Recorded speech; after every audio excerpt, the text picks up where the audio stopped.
रोद्री, Spain का दिमाग, real Madrid का सपना और बैलन डियोर की नई रेस। अगर आज दुनिया के सबसे बुद्धिमान मिडफील्डर की बात हो तो एक नाम सबसे पहले आता है, रोद्री। वो खिलाड़ी जो बिना ज्यादा गोल किए भी मैच का हीरो बन जाता है। उसकी एक पास, एक इंटरसेप्शन और एक सही पोजीशनिंग पूरे मैच का नतीजा बदल सकती है। लेकिन अब सवाल यह है कि क्या रोद्री जल्द ही रियल मैड्रिड की जर्सी पहनेंगे? क्या उनका सपना सैंटियागो बर्नाब्यूओ में खेलना है?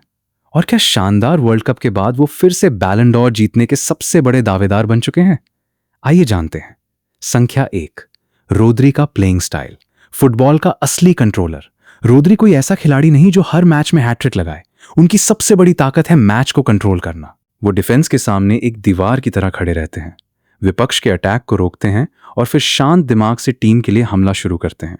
उनकी लंबी पासिंग, शॉर्ट पासिंग, प्रेस से बाहर निकलने की क्षमता और बेहतरीन गेम रीडिंग उन्हें दुनिया के सबसे कंप्लीट डिफेंसिव मिडफील्डर्स में शामिल करती है।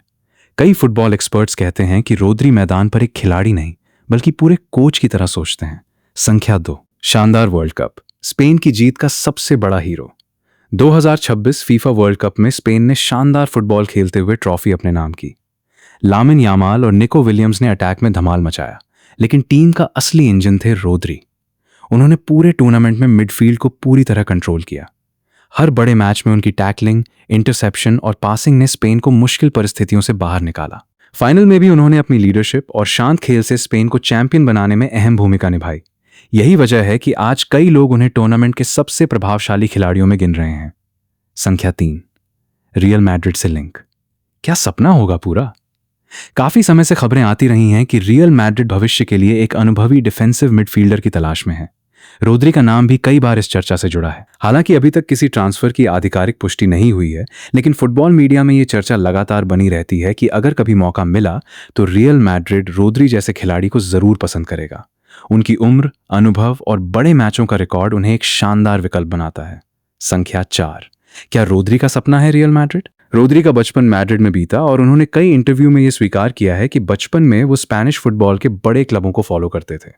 हालांकि उन्होंने कभी सार्वजनिक रूप से यह नहीं कहा कि रियल मैड्रिड में खेलना उनका सपना है। लेकिन फुटबॉल जगत में अक्सर ऐसी अटकलें लगती रहती हैं कि अगर भविष्य में वो स्पेन लौटते हैं तो रियल मैड्रिड एक संभावित मंजिल हो सकती है। फिलहाल ये सिर्फ चर्चा और मीडिया रिपोर्ट्स का विषय है, कोई आधिकारिक जानकारी नहीं। संख्या 5, बैलन डॉर 2026। क्या रोद्री फिर जीत सकते हैं?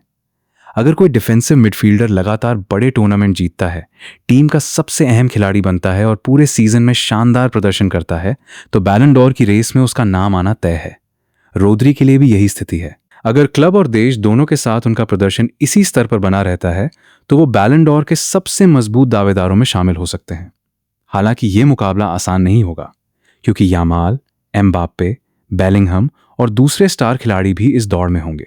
संख्या 6, क्या रोद्री रियल मैड्रिड के सिस्टम में फिट होंगे? अगर रोद्री कभी रियल मैड्रिड आते हैं तो उनकी भूमिका बेहद अहम होगी। वो डिफेंस को सुरक्षा देंगे, फुल बैक्स को आगे बढ़ने की आजादी देंगे और अटैकिंग खिलाड़ियों तक तेजी से गेंद पहुंचाएंगे। उनकी मौजूदगी से फेडे, वॉल्वर्डे, जूड बेलिंगहम और दूसरे मिडफील्डर्स ज्यादा फ्री होकर खेल सकेंगे। यानी रोद्री सिर्फ एक खिलाड़ी नहीं बल्कि पूरी टीम के संतुलन को बदल सकते हैं। तो दोस्तों, रोद्री सिर्फ स्पेन के स्टार मिडफील्डर नहीं बल्कि आधुनिक फुटबॉल के सबसे बुद्धिमान खिलाड़ियों में से एक हैं। शानदार वर्ल्ड कप, लगातार बेहतरीन प्रदर्शन और रियल मैड्रिड से जुड़ी चर्चाओं ने उनके भविष्य को और भी रोमांचक बना दिया है। अब सबसे बड़ा सवाल आपसे, क्या आपको लगता है कि रोद्री को रियल मैड्रिड ज्वाइन करना चाहिए?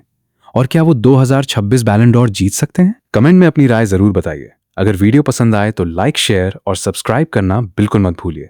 मिलते हैं अगली फुटबॉल स्टोरी में।